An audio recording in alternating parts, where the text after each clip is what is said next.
Hai sobat, gimana kabar kalian? Semoga disehatkan selalu dan banyak rezekinya, amin. Jangan lupa untuk berlangganan. Dengan Anda berlangganan, Anda menjadi orang pertama di channel ini yang memiliki hak istimewa. Pada kesempatan kali ini, Sabta Novel akan melanjutkan Tales of Herding Gods episode 531-535. Untuk melihat video selengkapnya, sahabat bisa kunjungi playlist yang telah Sabta Novel sediakan. Yuk mari, kita berimajinasi bersama dan masuk ke alur ceritanya.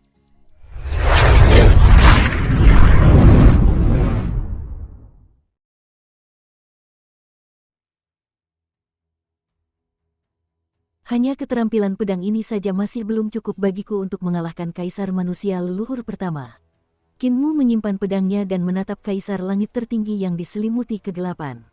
Saat dia melakukannya, cahaya pedang yang menakjubkan di langit menghilang. Di medan perang, kobaran api masih menyala, belum padam. Bau daging terbakar tercium di mana-mana. Qin Mu telah melampiaskan semua emosi dan perasaannya dalam pedang itu sebelumnya dan mencapai puncak yang belum pernah dicapainya sebelumnya. Namun, masih ada perbedaan yang cukup besar antara Kaisar Manusia Leluhur Pertama dan dirinya. Namun tanpa tekanan Kaisar Manusia Leluhur Pertama dan tanpa perjumpaan di alam gelap, akan sangat sulit baginya untuk mengambil langkah itu, untuk keluar dari gambar pedang kepala desa, dari keahlian pisau jagal. Ketika dia menusuk dengan pedang itu, bukan hanya dia yang menemukan keterampilan pedang yang menjadi miliknya. Dia juga telah menyerang awan gelap yang telah mengaburkan hatinya akhir-akhir ini. Sang Hua menatap punggungnya. Latihan pedang pemuda itu di altar pengorbanan meninggalkan kesan yang mendalam padanya. Terutama untuk gerakan terakhirnya, saat dia mengetuk bagian tengah alisnya dan menusuk dengan pedang. Suasana hati yang tersembunyi di dalamnya telah dilepaskan dalam skala besar. Tiba-tiba, dia hampir bisa melihat dunia berubah karena reformasi. Orang-orang ambisius yang tak terhitung jumlahnya bertarung dalam angin kencang dan hujan berdarah, bergegas maju mengejar seseorang. Dalam ilmu pedang yang telah dieksekusi Qin Mu sebelumnya, kerumitannya telah menyebarkan semangat. Meskipun pedang menginjak gunung dan sungai sangat mengesankan dan memiliki semangat dewa surgawi yang maju dengan berani, itu hanya menggambarkan gunung dan sungai. Pedang Kaisar Pendiri Lautan Darah dipenuhi dengan niat membunuh dan bersifat sombong, memiliki bakat dewa pedang, tetapi niat pedang itu mengenang para martir, masih terobsesi dengan masa lalu. Malapetaka Kaisar Tinggi penuh dengan kesedihan, menggambarkan kematian era Kaisar Tinggi. Ketiga keterampilan pedang ini memiliki kelebihan, tetapi juga memiliki kekurangan. Dari segi semangat, Sang Hua merasa bahwa mereka semua kalah dengan gerakan terakhir Qin Mu. Mengenai mana yang lebih baik dalam pertempuran, dia tidak bisa mengatakannya dengan jelas.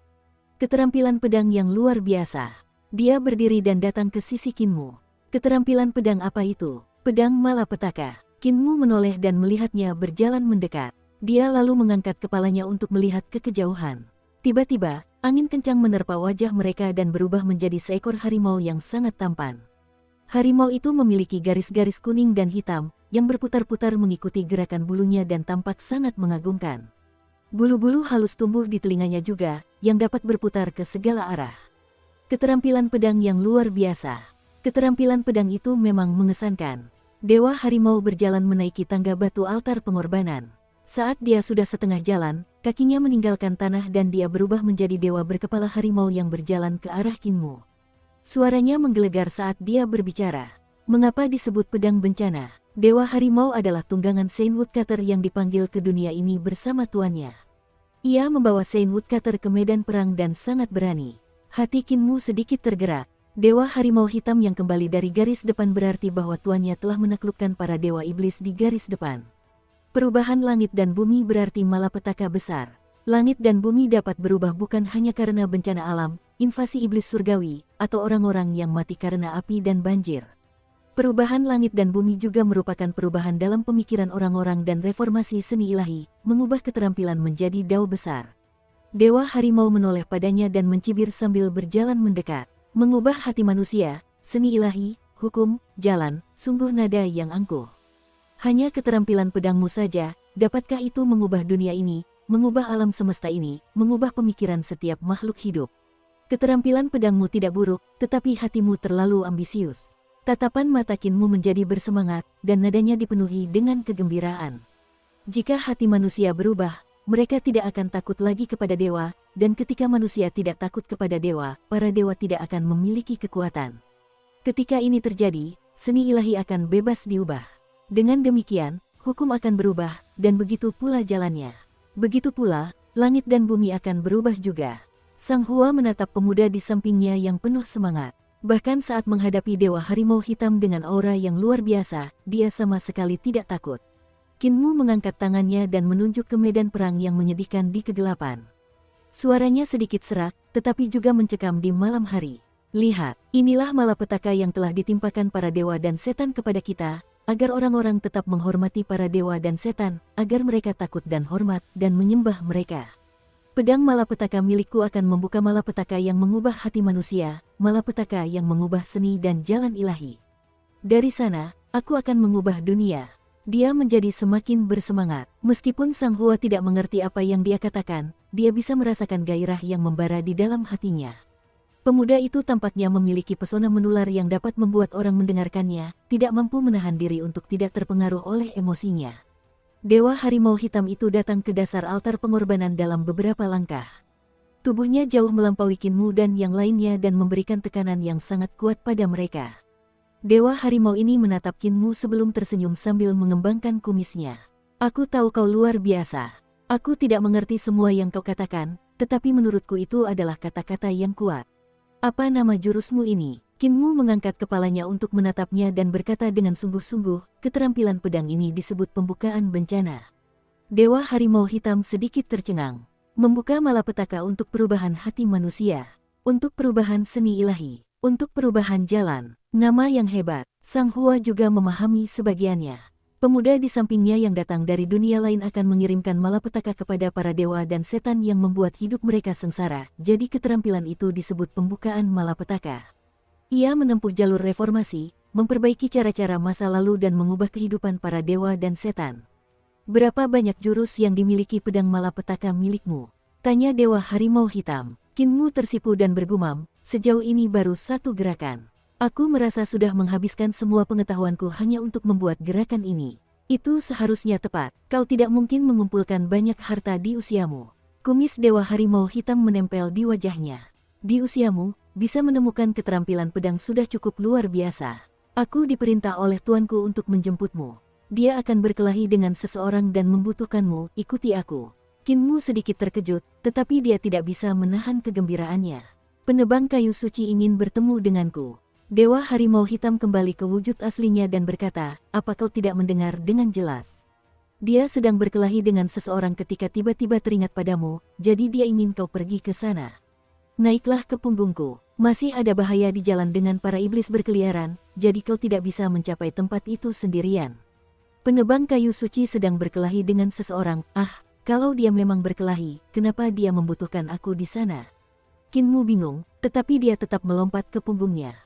Sang Hua buru-buru melompat juga sambil berkata, ayahku juga ada di garis depan, aku ingin mencarinya. Dewa Harimau yang cantik dalam balutan hitam dan kuning berlari cepat ke garis depan. Kecepatannya sangat cepat, meskipun tubuhnya besar, ia dipenuhi otot-otot ramping dan sama sekali tidak bersuara saat berlari. Tidak ada suara sama sekali. Jauh lebih cepat dari Fatih Dragon.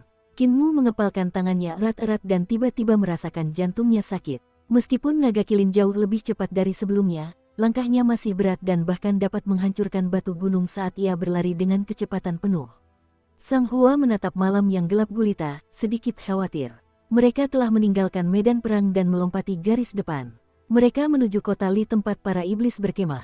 Banyak dewa iblis berkumpul di sana, dan di antara mereka ada juga iblis sejati Furi Luo. Dulu ketika kota Li diserang, Furi Luo lah yang menyerang secara langsung. Dia menggunakan teknik iblisnya dan membantai banyak orang di kota itu. Bahkan dua dewa sejati dari Kaisar Langit Tertinggi pun terbunuh olehnya. Dia benar-benar menakutkan. Dewa Harimau Hitam melompati pasukan dan langsung menuju kota. Dengan tindakan seperti itu, bukankah dia hanya mencari kematian?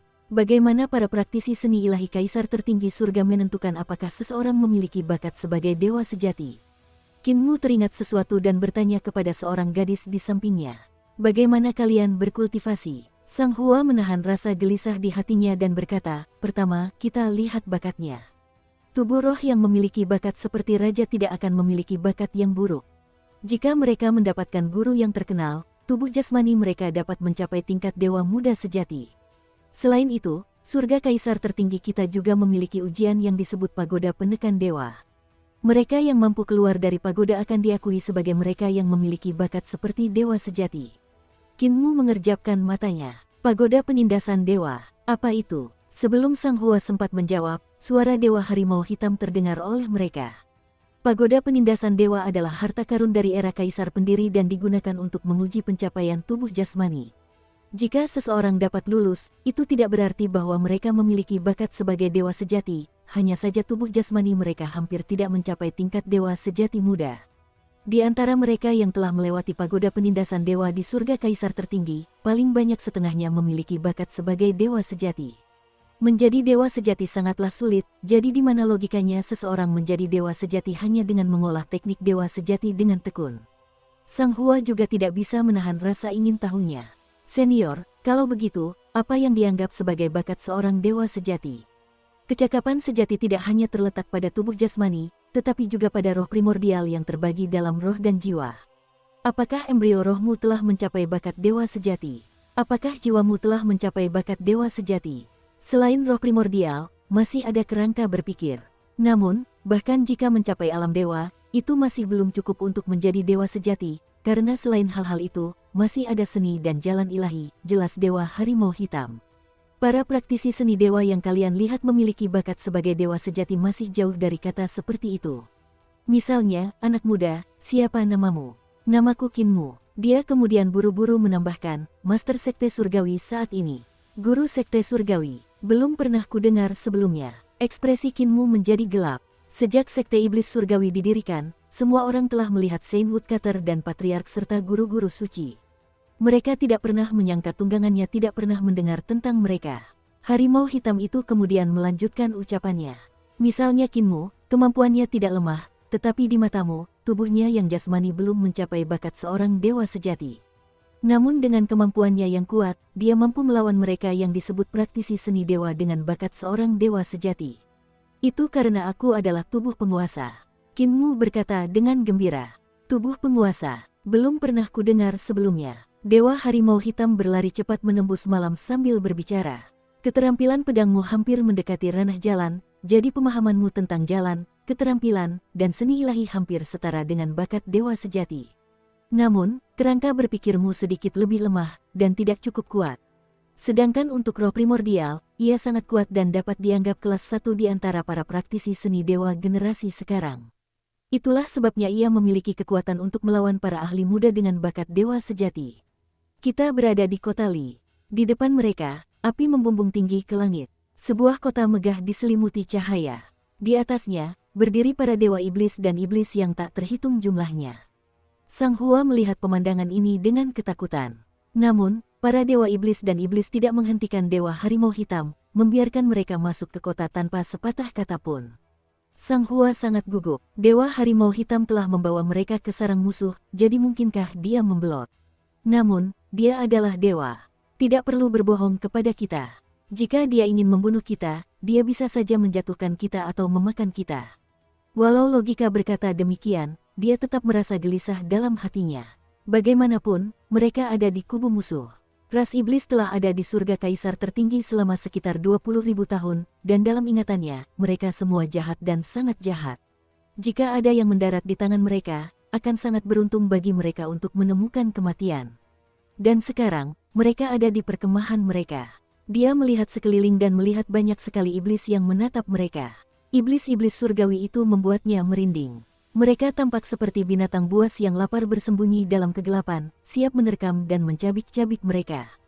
Telapak tangan Sang Hua dipenuhi keringat dingin. Pandangannya tertuju pada satu dewa iblis, dan dia tidak bisa mengalihkannya. Pria itu bertelanjang dada, tetapi wajahnya tidak seperti manusia normal. Hanya ada tanda-tanda api yang menutupi seluruh tubuhnya. Matanya sangat aneh, berkedip-kedip di rongga matanya seperti dua bola api. Ketika dia melihatnya, dia tersenyum. Nona muda, aku pernah melihatmu sebelumnya. Keluargamu telah mati di tanganku, kan? Tangan Sang Hua mengepal erat, tetapi dia tidak mengatakan apapun. Kinmu menatap dewa iblis itu, dan pupil matanya mengerut. Dia ingat bahwa saat pertama kali bertemu Sang Hua, iblis surgawi telah menyerang kota itu, dan ayah Sang Hua telah pergi untuk membelanya saat dia dikepung. Dewa Iblis kemudian menerobos masuk ke keluarga Sang Hua dan membunuh sebagian besar orang. Saat itu, pemandangan itu sangat mengerikan. Meskipun dia tidak bisa melihat wajah Sang Hua, dia bisa merasakan ketakutan dan kemarahannya. Qin Mu berlari kemana-mana bersamanya, dan baru saat itulah dia selamat tanpa cedera. Saat itu, Qin Mu dan Sang Hua berada di dua dunia yang berbeda, jadi dia tidak bisa melihat wajah Dewa Iblis itu dengan jelas, tetapi dilihat dari ekspresi Sang Hua saat ini, dia dapat memastikan bahwa Dewa Iblis bertelanjang dada ini adalah orang yang telah membantai keluarganya. Gaya konstruksi di sini cukup mirip dengan reruntuhan besar kita. Aku telah melihat banyak reruntuhan dari era Kaisar Pendiri, dan semuanya mirip dengan istana di sini. Qin Mu tiba-tiba tersenyum. Saudari Sang Hua, surga Kaisar tertinggimu mungkin saja ada hubungannya dengan reruntuhan besar kita. Dia ingin mengalihkan perhatiannya, tetapi dia sedang dirundung masalah hati dan tidak bisa memberinya banyak perhatian. Dewa Harimau Hitam malah menjawab, surga Kaisar tertinggi adalah milik Kaisar Pendiri. Itu adalah bagian dari surga pertama dari 33 surga, jadi tidak aneh jika bangunannya terlihat mirip. Kaisar tertinggi surga berasal dari era Kaisar Pendiri. Hati Qin Mu bergetar hebat, dan dia berteriak, tempat seperti apa 33 surga itu? Bukankah era Kaisar Pendiri sudah berakhir? Dewa Harimau Hitam itu bingung. Era Kaisar Pendiri telah berakhir. Kapan itu terjadi? Bagaimana itu bisa berakhir ketika Kaisar Pendiri masih hidup? Selama Kaisar Pendiri masih hidup, era Kaisar Pendiri tidak akan pernah berakhir. Qin Mu panik, dan jantungnya berdebar kencang. Era Kaisar Pendiri belum berakhir. Berita ini sungguh mengejutkan. Dia langsung teringat pada pertemuannya di reruntuhan besar dan Fengdu, bagaimana patung Dewa Raja Surgawi telah bertindak atas perintah Kaisar Pendiri dan menunggangi naga kilin untuk membunuh Raja Naga dan bagaimana Raja Yama dari Fengdu telah menyebutkan Kaisar Pendiri pergi ke desa bebas. Dua hal ini adalah tanda yang jelas bahwa era Kaisar Pendiri belum berakhir. Akan tetapi, ketika Dewa Harimau Hitam mengatakan hal ini secara langsung, hal itu tetap saja membuat Qin Mu sangat terkejut. Keadaan pikiranmu tidak stabil, jadi itu akan buruk untuk pertarunganmu nanti. Dewa Harimau Hitam itu tegas, dan suaranya keras. Pencapaianmu dalam keadaan pikiran tidak bagus sejak awal, jadi tidakkah kau setidaknya akan menstabilkan pikiranmu? Qin Mu bingung. Dia bertanya dengan bingung, pertarungan apa? Kita sampai. Dewa Harimau Hitam tiba-tiba berhenti, dan tubuhnya bergetar, mendorong Qin Mu dan Sang Hua. Ketika mereka berdua mendarat di tanah, Dewa Harimau Hitam bergetar dan berubah kembali menjadi dewa berkepala harimau. Dia menunduk dan mengerutkan kening pada kedua orang itu. Dia kemudian berkata dengan keras, Tuanku, kedua orang ini tidak berguna, pikiran mereka kacau. Mereka mungkin akan kalah telak jika Anda mengirim mereka untuk bertarung. Sang Hua telah melihat Dewa Iblis yang hampir memusnahkan seluruh keluarganya dan pikirannya menjadi gelisah, membuatnya sulit untuk menahan diri. Pikiran Qin Mu juga terguncang, tetapi pikirannya terguncang oleh informasi yang dikatakan Dewa Harimau Hitam kepadanya. Dia masih linglung, jadi tidak satu pun dari mereka dalam keadaan baik sekarang. Namun, setelah mendengar perkataan Dewa Harimau Hitam, mereka berdua kembali tersadar dan melihat ke depan. Pemandangan itu membuat mereka tercengang. Istana-istana di depan yang ditata dengan sangat aneh. Beberapa di antaranya bermandikan api, tetapi tidak hancur. Api itu tampaknya berasal dari istana itu sendiri, meskipun api itu membuat istana itu hampir transparan karena panas yang menyengat. Para pemuda itu dapat melihat bagian dalam istana dari luar. Api menerangi seluruh kota seolah-olah siang hari.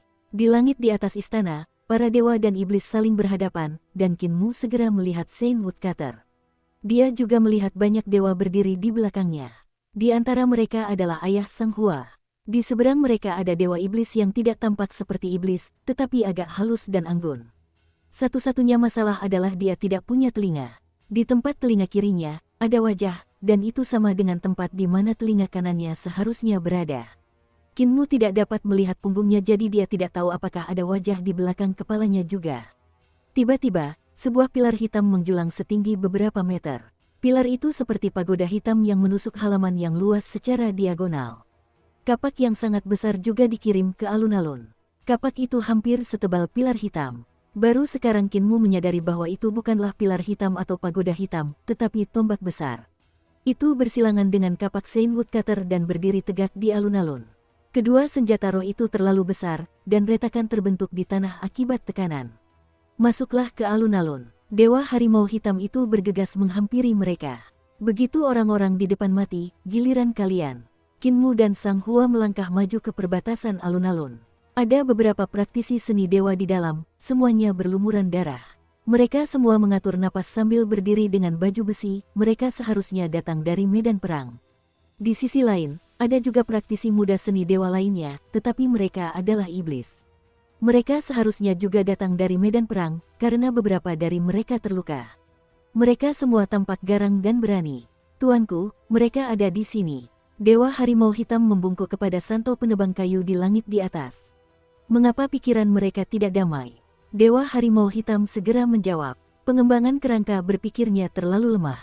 Ketika dia mendengar bahwa sekarang masih era kaisar pendiri, jiwanya melayang. Sang penebang kayu menatapnya, dan kedua telinganya yang panjang bergerak mundur dan menempel di belakang kepala Dewa Harimau.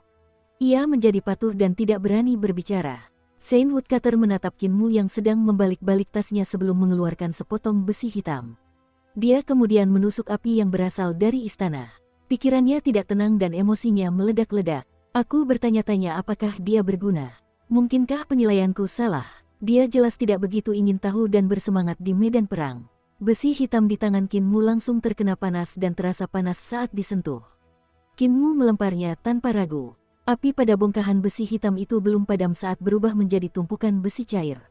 Namun api tetap menyala dan dalam waktu singkat, ia berubah menjadi abu. Tidak heran tempat ini disebut kota Li, ini sebenarnya api Li. Saint Woodcutter mengernyit pelan sementara seorang junior di belakangnya berteriak keheranan, memecah kesunyian. Tidak hanya ada api Li, tetapi bahkan ada api iblis. Kata Kinmu, Dewa Harimau Hitam tidak dapat menahan diri untuk menjelaskan. Tempat ini telah ditaklukkan oleh para iblis dan api mereka tersembunyi di dalam api Li, itulah rencana mereka. Jangan sentuh tempat ini dan berhati-hatilah agar tidak membakar dirimu sendiri sampai mati. Benar, bagaimana kau tahu ada api iblis di api Li? Api Li memiliki panas yang tinggi dan bagus untuk menempa karena dapat dengan mudah melelehkan besi hitam, tetapi tidak akan membakarnya dengan bersih, jelas Kinmu. Api iblis memiliki karakteristik korosif yang sangat mengerikan, tetapi suhunya tidak tinggi. Yang melelehkan besi hitam adalah api Li sementara yang membakarnya dengan bersih adalah api iblis. Tiba-tiba matanya bersinar dan Dewa Harimau Hitam melonjak kaget. Api iblis dapat digunakan untuk melebur senjata roh sementara api Li adalah api suci yang lebih baik. Perjalanan ini hebat, pelet pedangku dapat ditingkatkan lebih jauh lagi. Kinmu berteriak kegirangan. Mute telah mengajarinya keajaiban peleburan, dan dia tahu kegunaan setiap jenis api. Sekarang setelah dia bisa melihat dua di antaranya, dia tidak bisa menahan kegembiraannya. Dia segera mengeluarkan papan besi dan rangka sebelum mengeluarkan palu besi hitam. Saudara harimau, kamu tidak tahu, tapi peluru pedangku sudah berkembang hingga lentur seperti melilit jari. Langkah maju berikutnya akan seperti air yang mengalir. Selama ini, aku tidak dapat menemukan api berkualitas tinggi, tapi sekarang, akhirnya aku menemukannya. Kinmu mengeluarkan peluru pedangnya dan menatap Dewa Harimau Hitam yang tercengang. Dia berkata sambil tersenyum, api iblis dapat membakar besi hitam, tetapi tidak dapat membakar esensi emas hitam. Pedangku terbuat dari esensi emas hitam dengan logam suci yang dicampur ke dalamnya. Dengan meleburnya dengan api iblis, aku dapat menghilangkan kotorannya. Para dewa dan iblis di sekitarnya tercengang. Mereka melihat Kinmu dengan cepat membangun meja peleburan sebelum mengeluarkan celemek hitam untuk diikatkan di pinggangnya. Dia melemparkan pedang terbang ke meja peleburan, lalu mengambil satu untuk dimasukkan ke dalam api. Dentang, suara logam yang dipukul membubarkan suasana hikmat. Kinmu memukul setiap senjata rohnya dengan serius. Setiap serangannya terfokus sepenuhnya. Orang yang mengirik padi, Sang Hua memanggil dengan lembut. Bagaimana kau tahu cara menempa harta karun juga? Kinmu tidak mengangkat kepalanya saat berkata dengan rendah hati, saya telah mempelajarinya selama lebih dari 10 tahun, jadi saya sedikit lebih baik dalam hal itu daripada Aljabar. Sang Hua menjulurkan lidahnya dan menatapnya. Hatinya tiba-tiba menjadi tenang dari keadaannya yang kacau. Ketika ayahnya melihat dia juga datang, dia mengerutkan kening sedikit dan membuka mulutnya. Namun, dia menahan diri untuk tidak berbicara. Dentang, dentang, dentang. Kinmu terus-menerus menempa. Meskipun ada lebih dari selusin dewa dan iblis di sekitarnya, satu-satunya suara yang terdengar hanyalah suara dia memukul logam, dan itu membuat semua orang kesal. Tiba-tiba, dewa iblis yang berseberangan dengan Saint Woodcutter menoleh untuk menghadapinya dengan wajah lain. Dia berkata dengan ramah, Furi Luo akhirnya bertemu dengan penguasa surgawi dari surga surgawi palsu dari masa lalu. Memang benar reputasimu tidak dapat dibandingkan dengan bertemu denganmu secara langsung. Penerusmu ini benar-benar menarik, tetapi apakah kamu yakin ingin dia bertarung untukmu? Saint Woodcutter memiliki ekspresi acuh tak acuh. Mengolah hati itu seperti menempa perkakas besi. Hatinya gelisah sebelumnya, jadi dia hanya menggunakan penempaan untuk menenangkan emosinya yang kacau agar hatinya tenang. Ini adalah semacam metode kultivasi yang mendalam untuk kerangka berpikir, Fu Riluo. Tidak bisakah kau melihatnya? Dentang, dentang, dentang. Qin Mu mengayunkan palu besarnya ke atas dan memukul bilahnya tanpa henti. Dia sama sekali tidak terlihat sedang mengolah hatinya. Sebaliknya, dia terlihat seperti sedang menempa peralatan besi. Sudut mata Saint Woodcutter berkedut, dan dia hampir tidak bisa lagi memasang wajah serius. Mengapa dia masih memukuli mereka? Di bawah, Qin Mu menyimpan pedang-pedang yang telah selesai dibuat dan mengambil sejumlah besar pedang lainnya untuk dibakar dalam api. Pembuluh darah muncul di dahi Santo penebang kayu, tetapi ia langsung memaksanya turun. Fu Riluo tertawa terbahak-bahak. Sulit bagimu untuk menyingkirkanku, dan aku juga tidak bisa menyingkirkanmu. Kalau begitu, biarkan para junior ini berjuang untuk kita. Tuan Surgawi, jika pihakku menang, kau harus kembali dan terus membayangkan mimpi indahmu. Jika pihakmu menang, aku akan menyerahkan kota Li kepadamu. Saint Woodcutter ragu sejenak, dan suara berdenting itu terdengar lagi di telinganya. Qin Mu masih memukul besi itu dengan serius. Di dekatnya, penguasa kota yang terluka cemerlang berkata dengan suara rendah, Tuan Surgawi, jangan khawatir, Kaisar tertinggi surgaku juga memiliki bakat muda. Mereka semua adalah pemuda dengan bakat dewa sejati, dan mereka tidak akan lebih lemah dari murid Fu Riluo. Sang penebang kayu suci melihat Qin Mu masih memukul besi, dan dia hanya bisa mengangguk. Saint Woodcutter melihat ke sisi seberang tempat beberapa dewa iblis membawa murid-murid mereka yang sombong. Para ahli iblis muda itu semuanya dipenuhi aura yang ganas. Setiap dari mereka memiliki tubuh jasmani yang mengerikan dan sangat kuat. Mereka jelas merupakan para ahli yang telah melalui hidup dan mati. Dia pernah bertarung dengan para iblis sebelumnya dan sangat memahami kekuatan ras ini. Berdasarkan tubuh jasmani, bahkan jika praktisi seni ilahi Kaisar tertinggi surga memiliki bakat dewa sejati, mereka masih sedikit lebih rendah. Selain itu, karena ada banyak pertempuran di surga Kaisar tertinggi, mereka sering harus bertarung dengan para iblis, jadi sulit bagi mereka untuk mendirikan sekolah dan akademi seperti yang dilakukan oleh Eternal Peace. Mereka juga tidak dapat membentuk sekte berskala besar, jadi biasanya para dewa menemukan bakat luar biasa untuk mengajar mereka secara pribadi. Ada keuntungan dan kerugian dalam melakukan hal itu.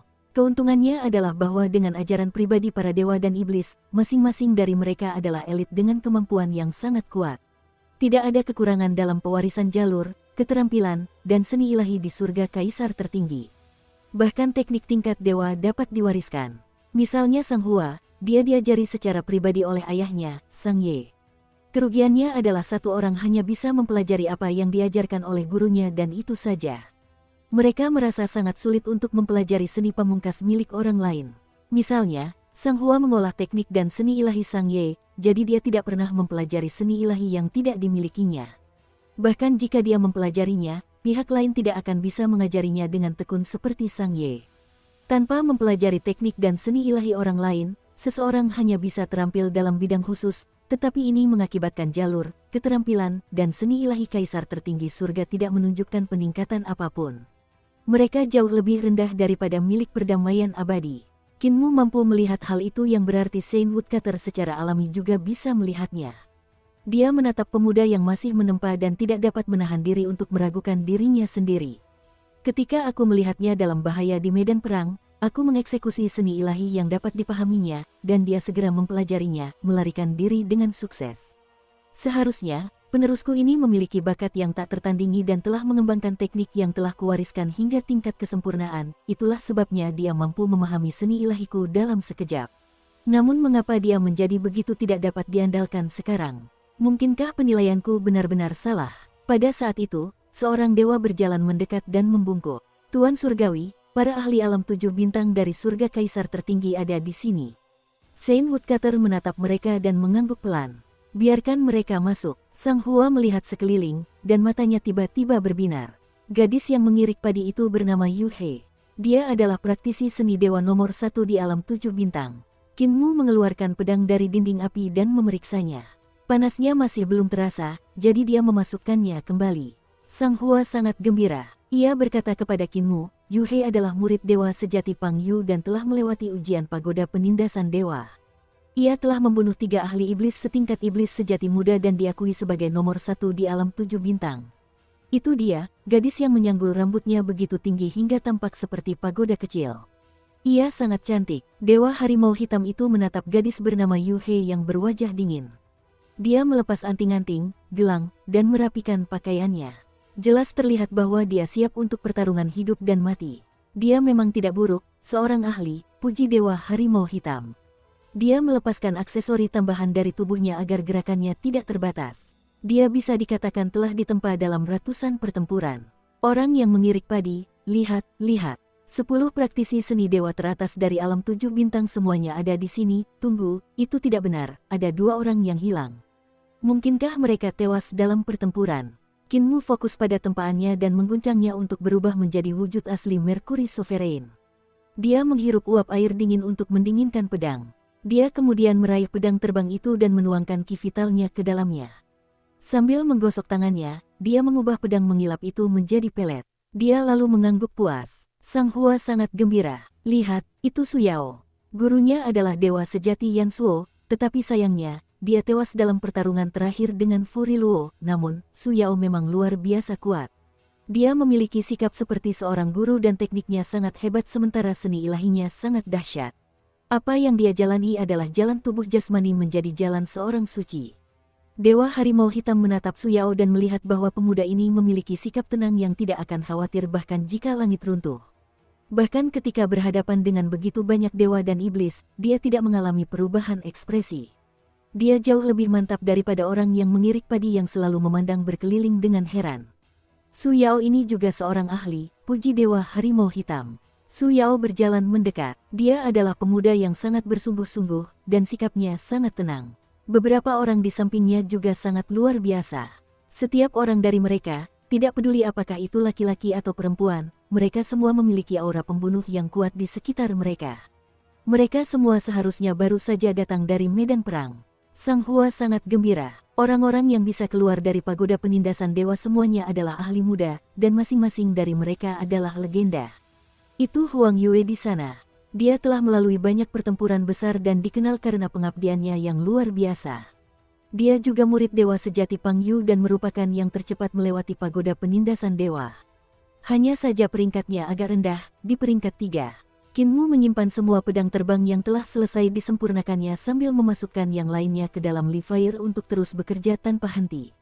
Dewa harimau hitam memandang Huang Yue yang jelas-jelas seorang maniak bela diri. Bahkan dalam situasi seperti itu, dia masih berkultivasi. Dia tidak lupa untuk menjalankan tekniknya bahkan ketika dia berjalan, dan awan melayang di atas kepalanya. Tekniknya sangat aneh, dan dia telah mengolah roh primordialnya. Meskipun dia belum bisa memproyeksikannya, dia sudah bisa menghirup dan menghembuskan ki vital. Awan di atas kepalanya adalah gambaran yang terbentuk dari roh primordialnya yang memadatkan ki vitalnya. Kultivasi pria ini sangat padat. Mata dewa harimau hitam berbinar, dan dia memuji maniak bela diri lainnya, tetapi pikirannya sangat murni. Dia tidak memiliki pikiran lain selain menjadi lebih kuat, jadi kerangka berpikirnya secara alami hebat. Orang yang mengirik gandum dan gadis kepang panjang, kalian berdua harus belajar darinya. Sang Hua tahu bahwa dia sedang memberinya petunjuk dan buru-buru mengangguk. Dewa harimau hitam menatap Qinmu yang mengeluarkan segerombolan pedang terbang lainnya untuk menusukkannya ke dalam api. Dia memukul satu lagi dengan palunya untuk memurnikan kotoran di dalamnya.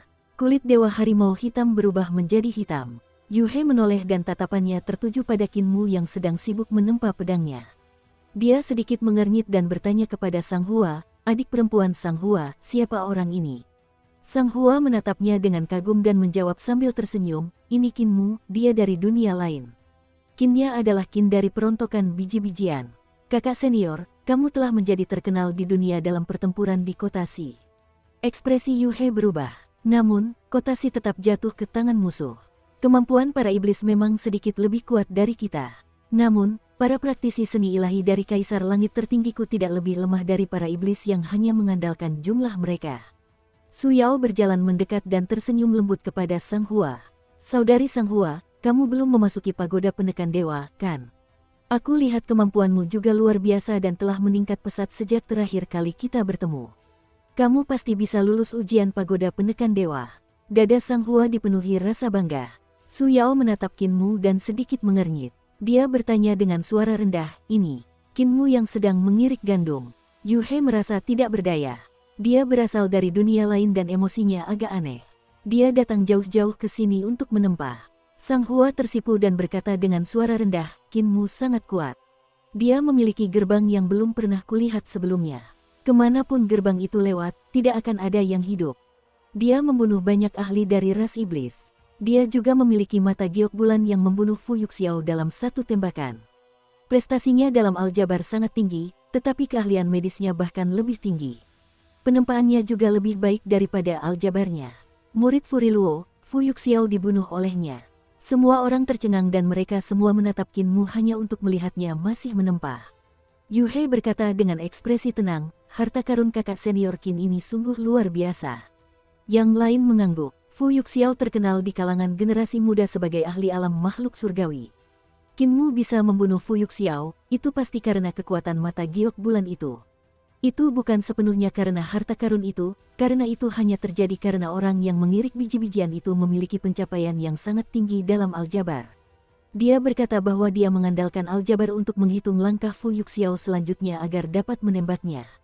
Sambil berkata demikian, Sang Hua menjadi semakin tidak percaya diri. Aljabar, semua orang menggelengkan kepala, dan Huang Yue berkata dengan acuh tak acuh, apa gunanya aljabar? Bukan saja tidak akan meningkatkan kekuatan tempur seseorang, tetapi juga akan menyita waktu kultivasi.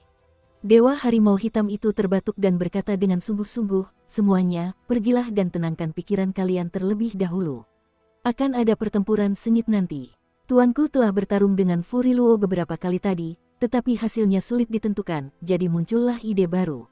Generasi muda akan bertarung untuk menentukan kepemilikan kota Li.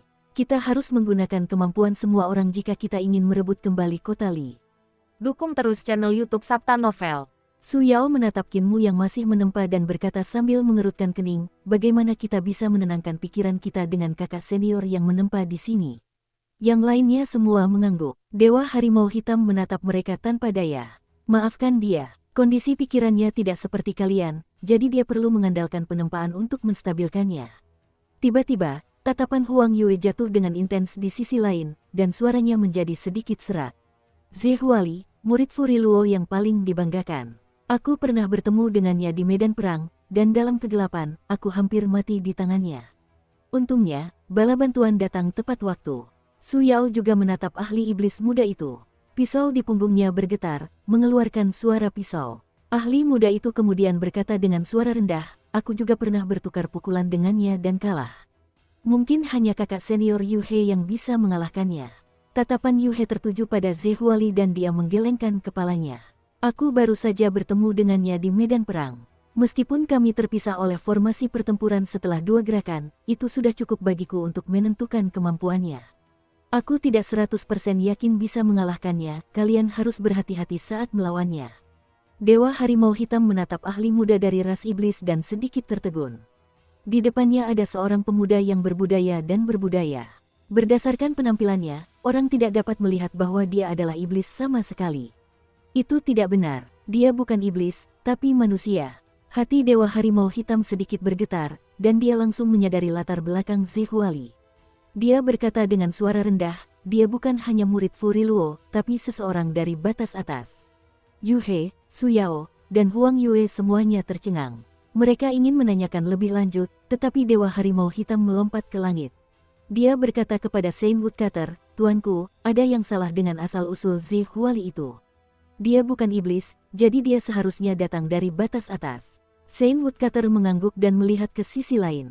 Dia berkata dengan sungguh-sungguh, Furiluo, tampaknya kamu juga berhubungan dengan apa yang disebut surga. Muridmu ini berasal dari batas atas. Aku ingin tahu dewa tinggi mana yang menjadi muridnya. Furiluo tertawa terbahak-bahak dan berkata dengan santai, Ze Huali memiliki fondasi yang stabil dan teknik iblisnya berada tepat di belakangku. Kemampuannya luar biasa, dan dia adalah murid yang paling kuhormati. Namun, tebakanmu tidak salah, dan latar belakangnya hebat. Dia memiliki guru lain, dan kau juga mengenalnya. Orang ini adalah Dewa Pisau yang menyebut dirinya Wu Shuang. Kalian pernah bertukar pukulan sebelumnya. Ekspresi Saint Woodcutter menjadi suram, dan dia mengangguk. Pisau ilahi Luo Wuxiaong, jenderal tertinggi pengawal elit roh. Dia memang teman lama. Tidak pernah kusangka kau benar-benar akan menjadi kerabatnya. Telinga Kinmu yang sedang menempa tiba-tiba berkedut, dan dia meletakkan palu besi di tangannya. Dia mengangkat kepalanya dan bertanya kepada Sang Hua, penjaga apa? Wushuang apa? Pengawal elit roh, Luo Wushuang. Yu He berkata dengan acuh tak acuh, Tuanku, Dewa Sejati Pang Yu, pernah menyebutkannya. Luo Wushuang adalah dewa pisau lengan patah dari zaman kuno, dewa sejati dengan keterampilan pisau yang sangat kuat. Dia hanya memiliki satu lengan, tetapi keterampilan pisaunya telah mencapai kesempurnaan. Kinmu tertegun. Tiba-tiba dia teringat malam 40.000 tahun yang lalu dan Luo Wushuang dari pengawal elit roh yang pernah ditemuinya. Malam itu, dia berdiri di dada Luo Wushuang untuk menutupi pelariannya dan memotong salah satu lengan Luo Wushuang. Mungkinkah kedua Luo Wushuang adalah orang yang sama? Kinmu buru-buru menatap Zihuali, dan Su Yao tersenyum seraya bertanya, kakak senior Qin yang sedang mengirik gandum, mengapa kamu tidak menempa lagi? Kinmu tidak menjawab, dan Zihuali di sisi yang berlawanan langsung merasakan tatapannya. Dia mengangkat kepalanya, dan mata mereka bertemu. Tatapan Kinmu mendarat di punggung Zihuali di mana dia melihat pisau panjang yang sangat jahat dan menyeramkan. Ada mata di gagangnya. Mata itu tiba-tiba terbuka dan menatap Kinmu. Zihuali melihat wajah Kinmu dan sedikit terkejut. Ekspresinya dipenuhi dengan ketidakpercayaan, dan dia mengeluarkan sebuah gulungan dari dadanya. Dia memeriksanya dan melihat Kinmu lagi sebelum tiba-tiba tersenyum gembira. Tatapan mata Kinmu tertuju pada pisau iblis itu ketika dia berkata dengan sungguh-sungguh, Saudari Sang Hua, jika aku katakan kepadamu bahwa lengan pisau ilahi Luo Wushuang telah aku potong, apakah kamu akan mempercayaiku? Lengan pedang ilahi Luo Wushuang dipotong olehmu. Semua orang di sekitarnya merasa itu sangat tidak masuk akal. Bahkan Su Yao yang paling stabil pun tidak dapat menahan tawa. Kakak senior Qin yang sedang mengirik gandum, fokuskan saja pikiranmu pada penempaan. Kinmu mengalihkan pandangannya, tetapi ekspresinya menjadi sangat serius. Tiba-tiba, Yu He, Huang Yue, Su Yao, Sang Hua, dan yang lainnya menjauh satu langkah dari Kinmu, bingung. Pada saat itu, mereka merasa bahwa pemuda yang menempa di samping mereka tiba-tiba berubah menjadi pedang yang siap dihunus. Sinar cahaya siap memancar ke segala arah. Semangatnya yang tajam mengancam, tetapi tetap berada di sarung pedang tanpa ditarik. Pemuda itu bergerak karena naluri alamiah, menghindari semangat juang yang menakutkan dan niat membunuh. Dentang, dentang. Suara logam yang dipukul terdengar saat Kinmu kembali ke meja peleburan, berfokus pada pemukulan pedang terbangnya. Semua orang tidak dapat menahan diri untuk meragukan apakah indera merekalah yang menjadi liar sesaat. Sementara itu, di sisi lain, seorang iblis perempuan di samping Zihuali melirik dan berkata dengan heran, orang dalam lukisanmu tampak seperti bocah nakal yang menempa di sisi lain. Zihuali menggulung lukisan itu dan menyimpannya. Dia berkata dengan acuh tak acuh, tuanku sudah lama mencarinya. Dia berkata bahwa alasan keterampilan pisaunya mencapai tingkat seperti itu adalah berkat dia. Orang tua itu memperlihatkan keterampilan pedangnya kepadaku sebelum aku pergi ke alam baka dan memberikan lukisan ini kepadaku. Dia ingin aku menemukan orang itu dan memperlihatkan keterampilan pisaunya kepadanya. Iblis perempuan itu tidak dapat menahan diri untuk tidak menggigil sambil terkekeh. Tuanmu tampaknya sangat mengkhawatirkannya. Perintahnya kepadamu adalah untuk membuat bocah penempa ini melihat seberapa hebat keterampilan pisaunya. Aku bisa merasakan kebencian di hati tuanmu, tetapi seharusnya ada sedikit rasa hormat. Namun, bocah penempa itu masih muda, jadi bagaimana dia bisa menarik perhatian tuanmu? Aku tidak tahu. Tatapan Zihuali tertuju pada Kinmu. Hanya beberapa bulan yang lalu, guru bahkan melintasi alam untuk menghubungiku, mengatakan bahwa orang yang ingin dicarinya telah muncul. Dia memintaku untuk melakukan perjalanan ke dunia itu untuk mencarinya. Namun, dengan pertempuran besar yang akan datang, aku tidak punya waktu untuk pergi ke dunia itu. Tidak pernah kusangka akan bertemu dengannya di sini. Dia menghela napas gemetar dan menambahkan dengan suara rendah, agar Dewa Pisau memandangnya dengan begitu tinggi, aku sangat ingin bertemu dengannya. Kinmu yang sedang menempa tidak menunjukkan emosi apapun dan terus menempa pedang terbangnya tanpa peduli. Namun, Zihuali masih bisa merasakan bahwa tatapannya membuat pemuda ini tidak nyaman. Saat pandangannya tertuju pada tubuh Kinmu, dia dapat melihat dengan jelas pemuda itu tengah membetulkan postur tubuhnya. Zihuali tersenyum, tidak mampu menahan kegembiraannya. Mata pada pisau iblis itu juga menjadi bersemangat dan berputar beberapa kali, membesar dan berdarah. Tiba-tiba, suara Furi Luo terdengar. Tuan Surgawi, karena semua orang sudah ada di sini, mari kita mulai. Haruskah kita menetapkan aturan? Aturan, di mana aturan dalam pertarungan hidup dan mati? Furiluo tertawa keras, dan di halaman, tombak hitam bergetar. Plaza retak, dan ledakan datang dari tanah saat jurang menyebar ke segala arah. Langkah kaki Kinmu dan yang lainnya tiba-tiba menjadi tidak stabil. Mereka buru-buru membangkitkan energi vital mereka. Saint Woodcutter mengangkat alisnya, dan kapak besar itu juga bergetar untuk bertarung dengan tombak iblis. Tabrakan kedua senjata suci itu tiba-tiba merobek ruang di tengah alun-alun dan merentangkannya. Di tengah ledakan yang mengguncang dunia, ekspresi Kinmu dan yang lainnya berubah drastis. Tanah di bawah kaki mereka tiba-tiba terangkat tinggi. Mereka bahkan tidak bisa berdiri dengan dua kaki jika ingin mempertahankannya, tetapi harus melompat hanya dengan satu kaki karena tanah yang meluas. Medan alun-alun di bawah kaki mereka telah berubah. Dalam sekejap, gunung-gunung telah terangkat, dan jarak di antara mereka masih terus bertambah besar. Kekuatan kedua senjata dewa itu bertabrakan dan benar-benar membentangkan alun-alun seolah-olah ada kekuatan tak terbatas yang menciptakan gunung dari ketiadaan. Jurang-jurang saling bersilangan dan gunung-gunung menjulang tinggi dan membentang di kejauhan. Kekuatan luar biasa semacam ini membuat para pemuda mendongak dengan kagum. Kinmu menatap perubahan di depannya dengan takjub. Alun-alun yang datar itu seperti laut biru yang berubah menjadi ladang murbei. Alun-alun itu mengalami perubahan yang hanya dapat terjadi setelah ratusan ribu atau bahkan jutaan tahun hanya dalam waktu singkat. Inilah kekuatan dahsyat para dewa dan setan, kekuatan yang tidak dapat dicapai oleh manusia biasa. Baru sekarang dia melihat betapa besarnya kekuatan yang dimiliki oleh dewa sejati. Itu adalah kekuatan yang tidak akan pernah bisa dimiliki oleh Xing'an, dewa yang telah disatukan. Kemampuan Furiluo untuk menghalangi Saint Woodcutter memang luar biasa. Jantung Kinmu bergetar saat merasakan pedang terbangnya. Ada sebagian dari pedang itu yang telah dibakar dalam api li dan api iblis, dan dia belum memanggil mereka kembali tepat waktu. Ia segera memanggil mereka kepadanya, dan pedang-pedang terbang itu muncul di kejauhan. Mereka berada lebih dari 20 mil darinya, tetapi ia segera melihat pemandangan yang aneh. Kecepatan pedang terbangnya sangat cepat, tetapi jarak di antara mereka secara bertahap meningkat. Hal ini jelas terjadi karena para dewa dan iblis menciptakan dunia. Kecepatan perluasan ruang melampaui kecepatan gerakan pedang terbang. Ledakan. Tiba-tiba, angkasa bergetar hebat dan gunung-gunung berhenti tumbuh. Angkasa menjadi stabil. Pedang terbang itu datang dengan suara mendesing, dan Kinmu mengangkat tangannya. Pedang terbang itu bertabrakan dan berubah menjadi peluru pedang yang berputar di udara. Dia menghela napas lega dan melihat sekeliling. Dia tidak bisa lagi melihat Sang Hua dan yang lainnya. Ada banyak sekali gunung di sekitarnya, tetapi tidak terlalu tinggi. Gunung-gunung itu seperti gunung di dunia luar, tetapi menyusut lebih dari 10 kali lipat. Kinmu mengiris sebongkah batu dan memeriksanya secara mendetail.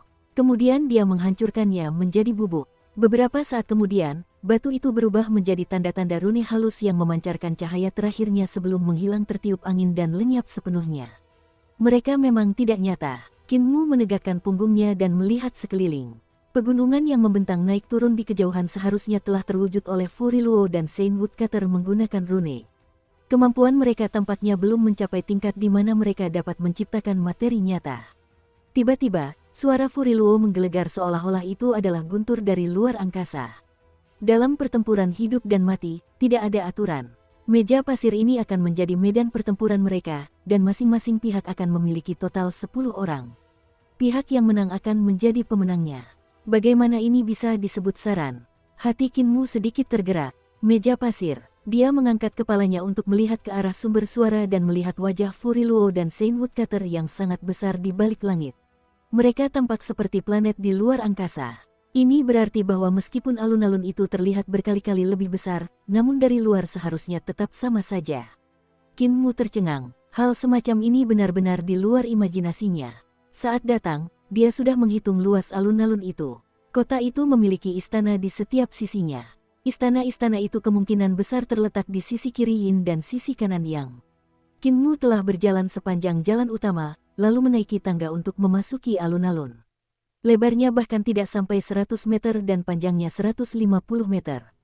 Kedua sisinya memiliki tangga yang mengarah ke istana di sampingnya. Bila seseorang melihat ke bawah dari langit, kedua istana dan alun-alun akan menyajikan diagram ramalan dari trigram ramalan Li, sehingga lahirlah api Li. Sekarang, ruang dalam alun-alun telah diperluas berkali-kali, tetapi bagi dunia luar, alun-alun itu masih tampak berukuran 150 kali 100 meter. Itu masih diagram ramalan dari trigram ramalan Li dengan dua aula istana besar. Bagi Saint Woodcutter, Furi Luo, Pang Yu, dan para dewa dan setan lainnya, Qin Mu berada di atas meja pasir kecil.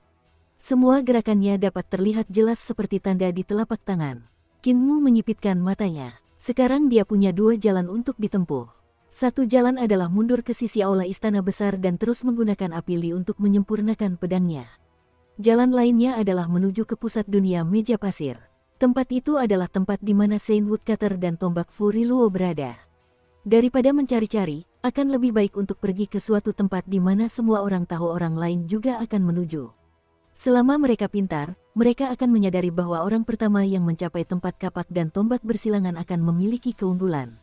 Itu karena selangkah lebih awal akan memungkinkan mereka untuk memasang perangkap dan formasi sambil menunggu yang lain datang. Aku memurnikan 316 pedang, itu cukup bagiku. Qin Mu bergerak, dengan cepat meningkatkan kecepatannya untuk bergegas menuju pusat dunia meja pasir. Kaki ilahi pencuri surga milik si cacat dieksekusi secara ekstrim, dan ia menjadi secepat cahaya yang mengalir. Ledakan, kecepatannya melampaui kecepatan suara, dan dinding udara di depannya meledak seperti awan putih. Uap air menyapu wajahnya saat ia melewatinya. Pada saat itu, Qin Mu mendengar ledakan keras dan melihat ke arah suara itu. Sosok-sosok di kejauhan juga telah menembus kecepatan suara dan meninggalkan awan uap di antara pegunungan. Awan uap melingkar itu secara bertahap menyebar dengan cara yang sangat menarik perhatian. Totalnya ada 19 awan, dan mereka memperlihatkan 19 ahli dengan tubuh jasmani yang sangat kuat, yang melampaui kecepatan suara pada saat yang sama. Jelaslah mereka semua menyadari bahwa jika mereka selangkah lebih awal daripada yang lain dalam mencapai tempat kapak dan tombak bersilangan, mereka akan memperoleh keuntungan besar dan memegang kendali. Pembuluh darah di kepala Qin Mu muncul. Baru sekarang dia menyadari bahwa dia adalah yang paling lambat di antara 20 orang di dunia meja pasir. Bahkan kecepatan Sang Hua sebenarnya sedikit lebih cepat darinya. Ke-19 ahli itu semuanya adalah orang-orang yang setara dengan dewa muda sejati. Teknik yang mereka kembangkan memungkinkan tubuh mereka mencapai ketinggian yang melampaui Qin Mu. Begitu saja, kecepatan yang dibanggakan Qin Mu akhirnya kalah dari para ahli di alam yang sama. Tiba-tiba, Qin Mu berhenti dan berbalik untuk pergi. Semua orang menuju ke tempat kapak dan tombak bersilangan sehingga tempat itu akan menjadi tempat yang paling berbahaya. Semua orang tidak bisa saling menghindar dengan cepat, jadi akibat berlari ke sana akan terjadi tabrakan antara 20 praktisi seni dewa. Pada akhirnya, itu akan menjadi perkelahian besar dan berantakan. Dalam situasi yang kacau seperti itu, kecelakaan bisa saja terjadi. Bahkan jika dia memiliki kemampuan yang lebih baik, dia bisa saja dikepung dan dibunuh. Karena seperti itu, lebih baik dia tidak pergi ke sana. Saat berikutnya, 19 sosok yang bergegas menuju tempat kapak dan tombak bersilangan itu tiba-tiba berubah tak terlihat dan menghilang. Dia tidak bisa melihat kemana mereka pergi. Qin Mu sedikit tertegun, dan ekspresinya menjadi muram. Mereka yang telah bertahan begitu lama di surga kaisar tertinggi memang tidak bodoh dan semuanya memikirkan hal yang sama.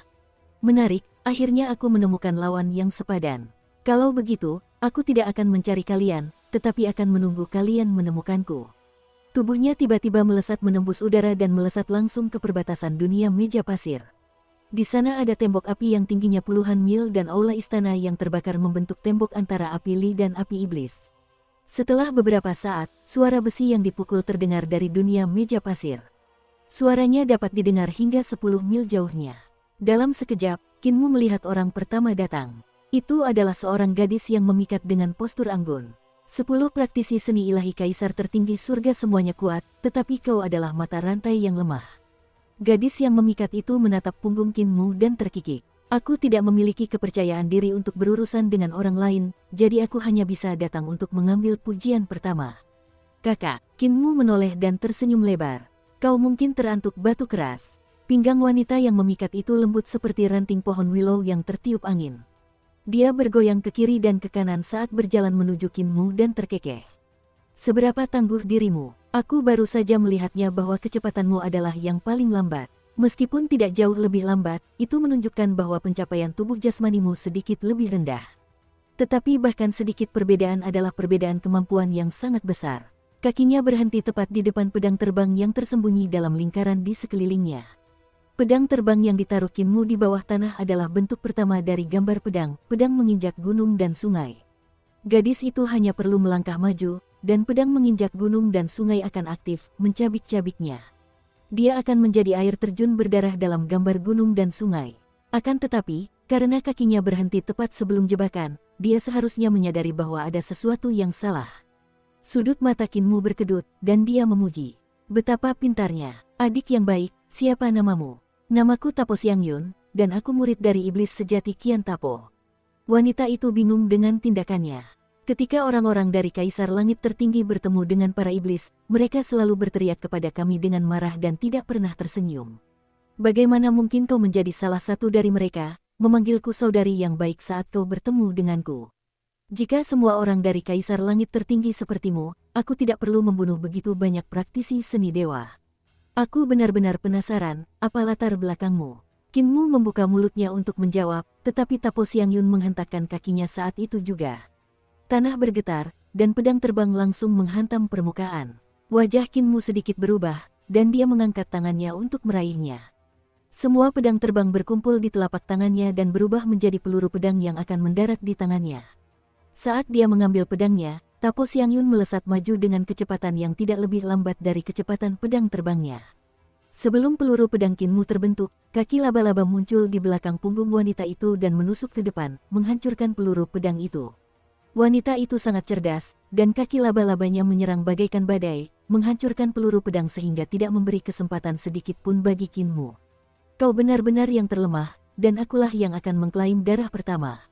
Tapo Xiangyun tertawa pelan saat dua duri tulang yang sangat tajam muncul di tangannya. Dia menusukkannya ke dada Kinmu. Saat dia melakukannya, dia merasa ada sesuatu yang salah. Dia melihat senyum Kinmu menjadi kaku dan jatuh ke dalam genangan tinta. Namun, bukan hanya dia yang berubah. Bahkan api li dan api iblis di belakangnya juga berubah menjadi tinta. Tapo Xiangyun buru-buru menoleh ke belakang dan melihat dirinya dalam sebuah bingkai. Di luar bingkai itu, Kinmu yang lain berjalan dengan tenang ke arahnya. Baru pada saat itulah dia menyadari bahwa dia telah memasuki sebuah lukisan ketika dia menerekamnya. Ini lukisan. Bagaimana mungkin sebuah gambar bisa bergerak dan bahkan berbicara? Bagaimana mungkin aku tidak melihat kekurangannya?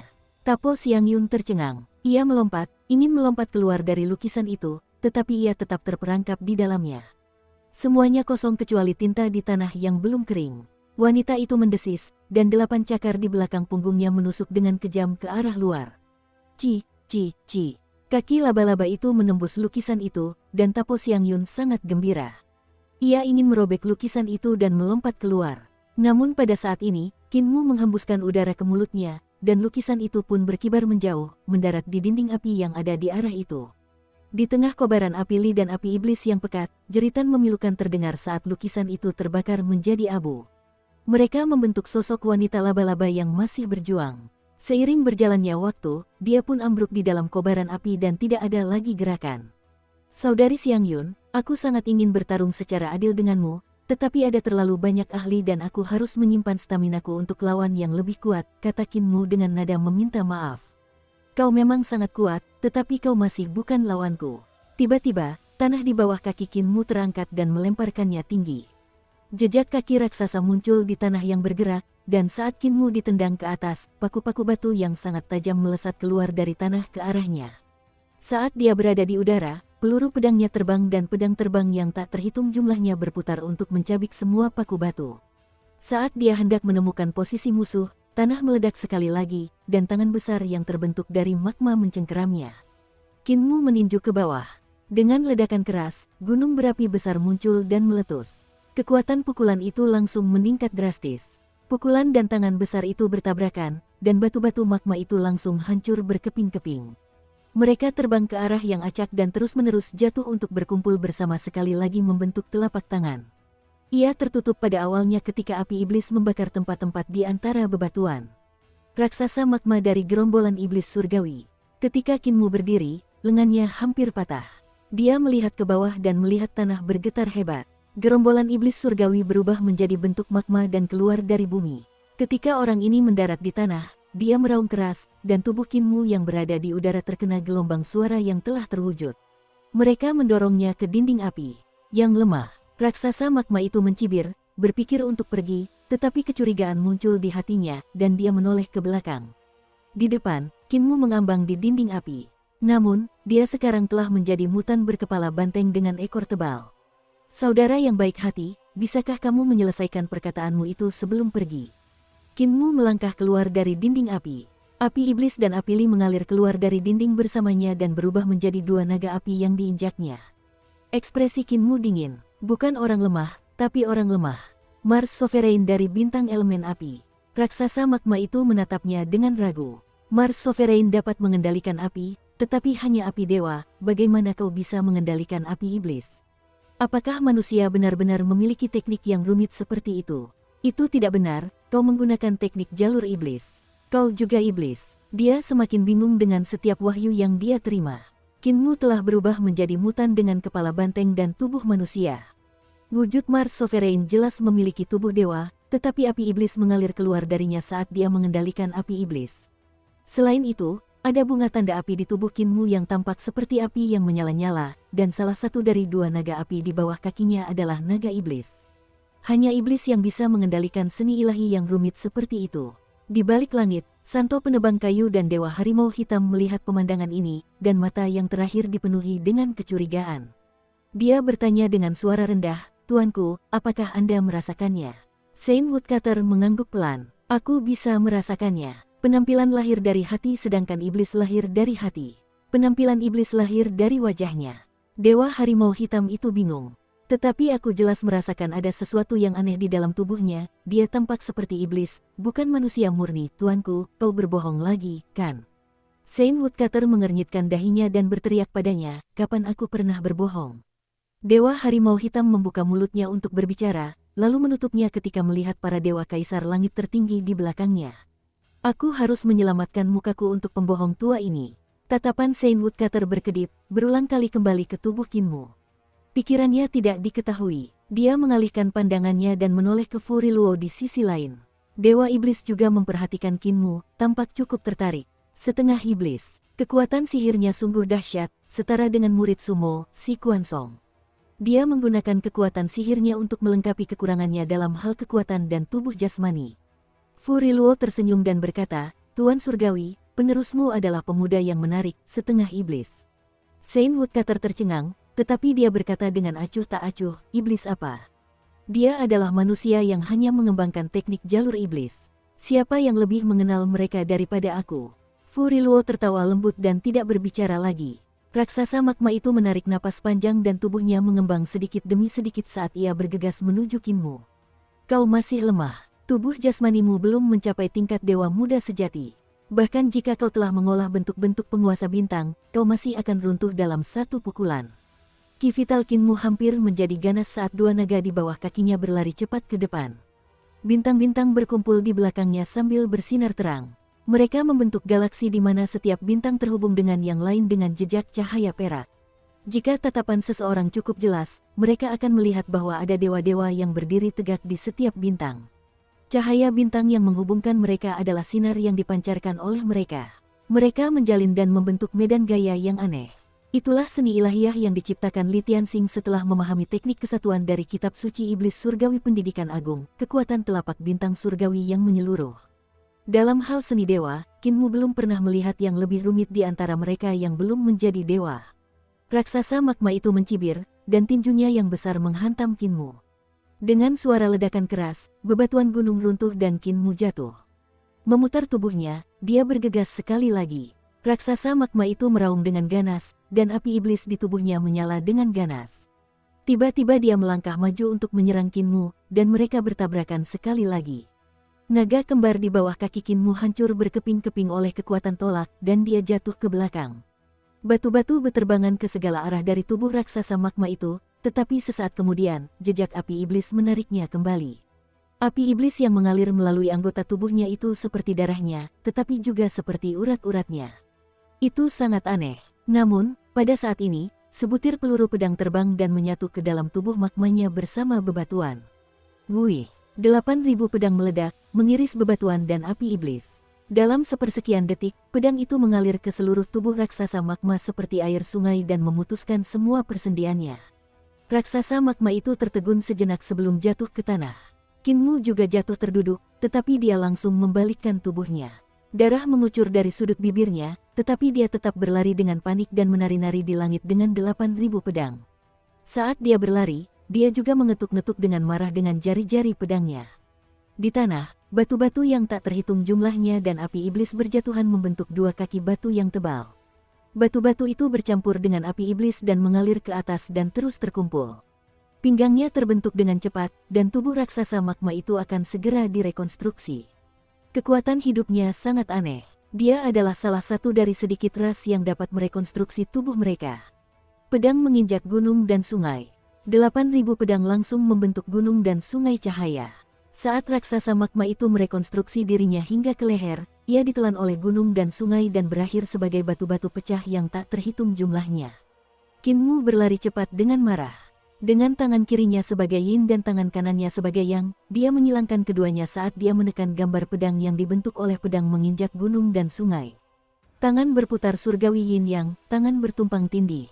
Kekuatan telapak tangan yin dan yang tumpang tindih meledak, dan ki yin murni dan yang murni menyatu dengan gambar pedang. Petir yin dan yang meledak, mengirimkan batu-batu yang hancur ke segala arah. Akhirnya, kuncup api iblis terakhir padam. Kinmu memegang lututnya dengan kedua tangan dan meludahkan dahak berdarah. Dia memiringkan kepalanya dan melihat ahli iblis lain berjalan keluar dari gunung ke samping. Dia kemudian menggerutu dengan marah, "Satu lagi. Aku sudah bertarung 2 kali, jadi tidak bisakah kau mencari orang lain untuk bertarung?" Pakar iblis itu berjalan mendekat sambil tersenyum tipis. "Siapa yang menyuruhmu memukul besimu tanpa alasan sama sekali?" Wajah Kinmu hitam seperti besi.